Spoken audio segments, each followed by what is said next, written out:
पुणे जिल्ह्यातील पिंपरी चिंचवड आणि चाकण औद्योगिक क्षेत्रात इलेक्ट्रिक वाहन उद्योगाचा वेगाने विस्तार होत आहे। देश विदेशातील आघाडीच्या कंपन्या तसेच ईव्ही निर्मिती आणि संशोधन उद्योग मोठी गुंतवणूक करीत आहेत।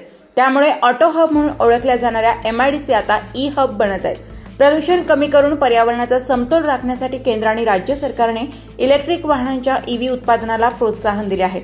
या धोरणांमुळे चाकण एमआयडीसीमध्ये टाटा मोटर्स, महिंद्रा इलेक्ट्रिकल्स आणि हुंदाई मोटर्स यांसारख्या नामांकित कंपन्यांनी ईव्ही प्रकल्प सुरू केले आहेत। अनेक नवउद्योजक स्टार्टअपच्या माध्यमातून ई मोबिलिटी क्षेत्रात उतरले आहेत। विशेषतः बॅटरी उत्पादन, चार्जिंग स्टेशन नेटवर्क आणि स्मार्ट सॉफ्टवेअर सोल्युशन्स या पूरक उद्योगांनाही चालना मिळत आहे। महिंद्रा अँड महिंद्राने चालू वर्षात चाकणला अत्याधुनिक ईव्ही उत्पादन व बॅटरी असेंब्ली युनिट सुरू केले।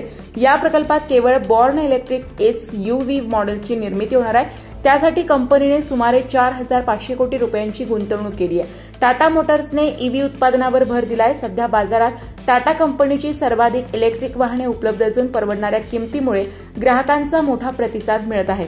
हुंडाई मोटरने आपल्या प्रकल्पात मोठ्या प्रमाणात ईव्ही उत्पादनासाठी गुंतवणुकीची घोषणा केली आहे। मावळ व तळेगाव, वडगाव, चाकण परिसरात ईव्ही कंपन्या येत आहेत। टाटा मोटर्सच्या चिखली प्रकल्पात ई व्हेइकल निर्मिती होत आहे। चाकण परिसरात Mahindra E vehicle manufacturing, blue energy motors private limited, Aeroeagle या कंपन्या आल्या आहेत। तळेगाव एमआयडीसी भागात हुंदाई मोटर्सच्या ईव्ही प्रकल्पाचे काम प्रगतीपथावर आहे। हुंदाई कंपनीला सुटे भाग पुरवणाऱ्या भारतीय व कोरियन कंपन्याही मोठ्या प्रमाणात उभारत आहेत।